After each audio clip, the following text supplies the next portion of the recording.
about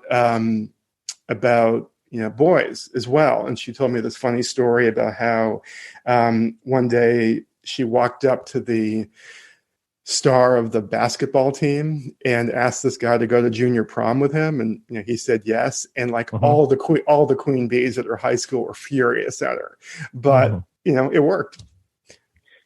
Yeah, young girls now, millennials, they're all sort of wired and build a lot of their lives around standing out from the crowd. But what they need to do is make that extra shift to stand out to him. And men, have gotten less confident as the women have gotten more independent and stronger over the last, 10, 20 years. And I think that in order to account for that, the women have to recognize that that is the case. That and give him a sort of this arena of confidence that where he can feel like you're interested in him, and so that does take a little bit of more overt gesture than maybe it did 15 years ago, where maybe just the pure dropping of the hanky isn't enough anymore. She might just have to go up to him and say hi, and that's making your move, right? Yeah. I mean, there are two problems here. One is what you described with the guys. I mean, because of Me Too, although I think this kind of predated Me Too a little bit as well, but I think because of Me Too, the guys are a little gun shy these days, and everybody is kind of afraid of doing or saying the wrong thing. And for a lot of guys, even if they know women in the real world who they really like and are attracted to, it's much easier for them to strike up a conversation with somebody on Tinder than it is somebody they actually know and like, because, there's always this fear of doing or saying the wrong thing. So that's one problem. The other is that, I believe, and, you can push back. I think you'll agree with me, that women have been getting some really bad advice for the past 40 years. And I agree. Pretty much every best-selling dating book, from The Rules to Ignore the Guy, Get the Guy, they're all built around this really complicated version of playing hard to get. And by playing hard to get, I'm not talking about sex. I'm just talking about pretending you're not interested when you actually are. Now, maybe that worked in 1980. I wasn't dating in 1980. I don't know for sure. But my gut feeling is that this was probably never the most helpful advice, in large part because everybody thinks they're good at flirting, but actually nobody knows when they're being flirted with. So, That's true. At a level only dogs can hear. Yeah. Yes. And in the post-Me Too world, the message that a lot of these books send or want women to send to men basically boils down to not interested means keep trying. Right. And that doesn't work anymore because guys may not be learning all the lessons of Me Too quite fast enough, but I think most of us understand at this point that if a woman seems disinterested and if she's not returning your texts, or if you're at a party and she doesn't seem to want to talk to you, the correct response is not to assume she's playing hard to get. The correct response is to leave her alone and move on. Right. So the game playing approach really backfires, especially nowadays, for women who try to apply the rules and other similar strategies.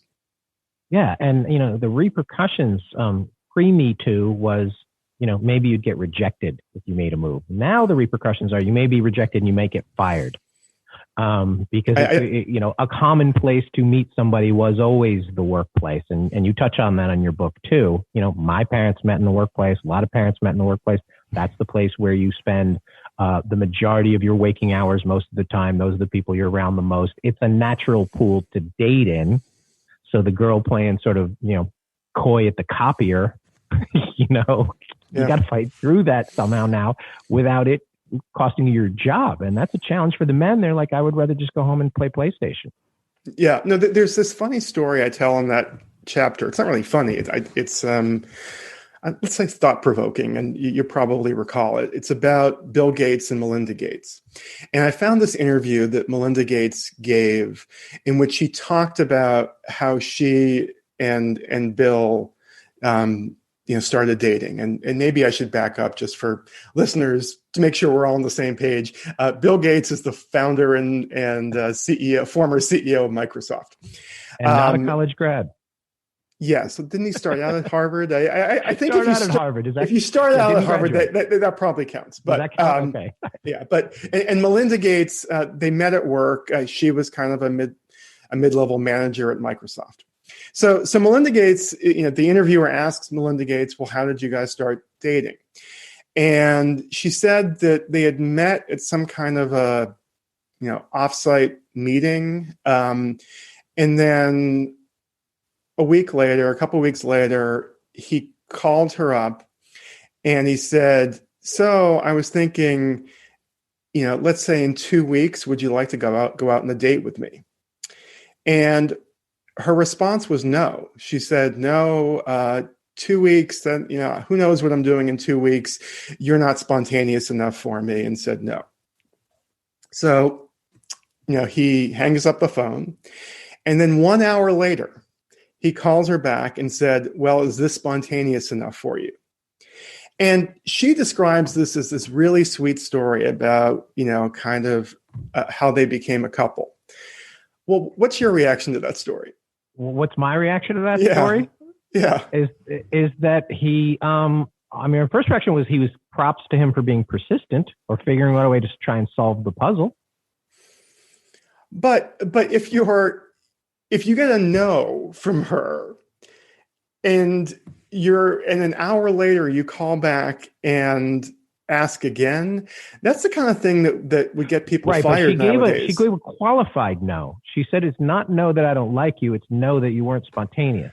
Well, there are a bunch of tech companies now. I don't know if Microsoft is among them, but I know Google and Facebook both have these fraternization policies in which you can ask somebody out once, but only once.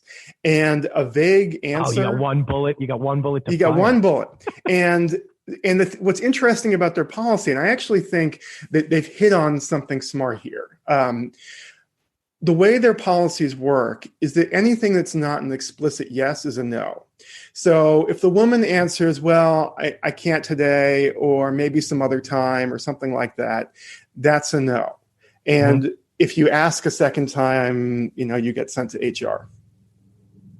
Well, the problem with that is, and a lot of women would agree with this, you might just catch her at the wrong moment, at the wrong time when she's not focused or dealing with something else or getting a relationship. And so the guy has to then play psychologist without speaking to her and say, is she up for being asked out by anyone in this moment? And then secondly, is she up for being asked out by me in this moment? And if he's only got one shot at it, he might just be like, "I'll never take that shot." And one of the biggest complaints we always hear from the women is that the men are not stepping up and taking their shot. And there's 100 reasons for this now. And now 101 is what you just said. You've eliminated the workplace pursuit. Yeah. But, my take is that the workplace is still actually the best place to meet somebody. And I think there are a couple studies I saw showing that 25 or 30% of couples who meet in the workplace end up marrying. But to your point, it's so much easier if women make the first move, because the guys are running scared right now, and it's going to be much. Let me flip it around a little bit. A woman who's willing to make the first move, particularly in the workplace, just has this massive advantage over the other women who sit back and wait and kind of do hair flips and shoe dangles with the guy in the cubicle across the hall from her. That doesn't work anymore. So the woman who's kind of straightforward and direct and says, "Hey, do you want to go out on a date with me on Friday?" She's going to win. So just flat out, the old school Sadie Hawkins is just, "Yep, I'm asking you out." That's your advice. Yes. Yeah. And actually, I'm one of my bits of advice in the book is like, don't beat around the bush. Don't be wishy-washy and say, "Hey, do you want to grab coffee sometime. You want to meet up with us at the bar. Yeah, exactly. Don't do that, because he'll probably think you're just being nice, which she probably is nice. Right. You want to be direct. Would you like to go out on a date with me on Friday night?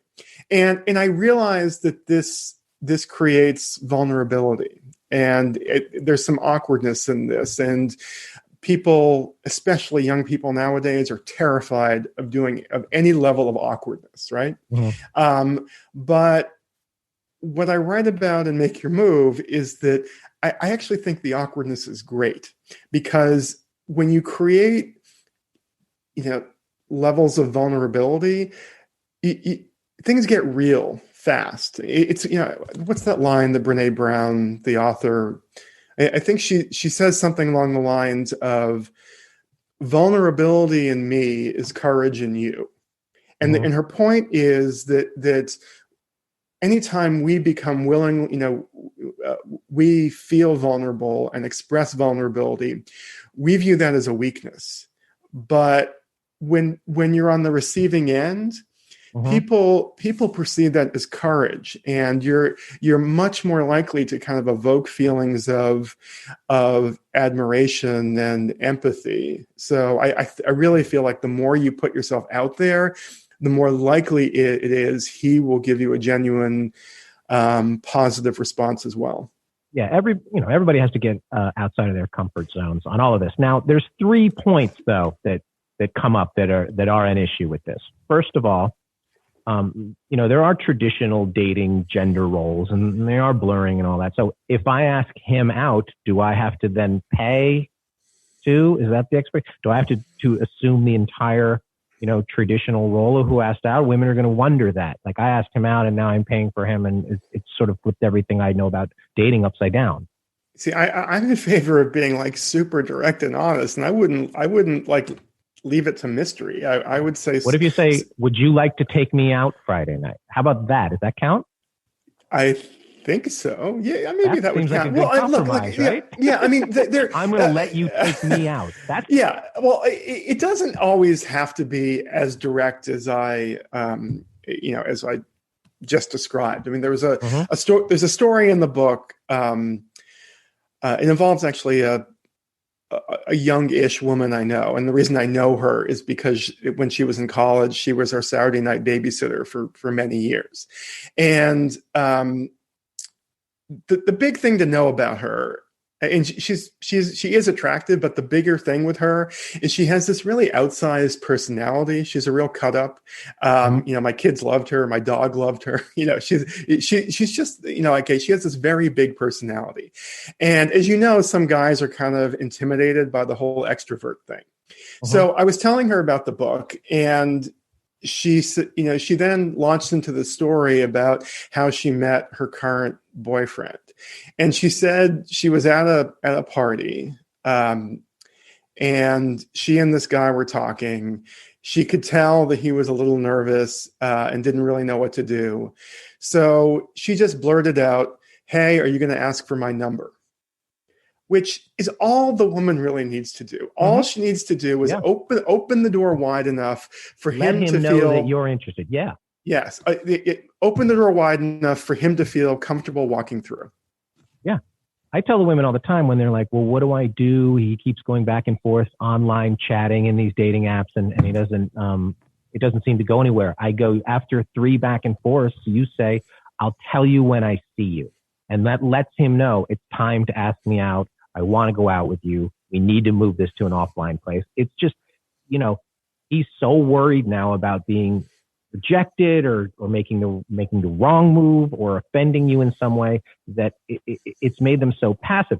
Now, one part to that, though, we have had your fellow author, Dr. John Gray, on this podcast, who wrote Men Are From Mars, Women Are From Venus.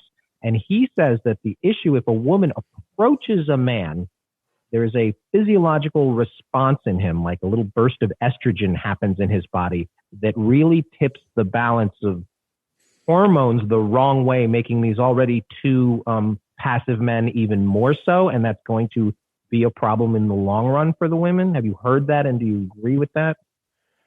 I don't know. I mean, there's all this kind of junk science out there that built on this idea that men are hardwired to chase, Hunter and women gatherer. Yeah. and women are supposed to be the female imperative in mating is supposed to be being a passive filter of male advances.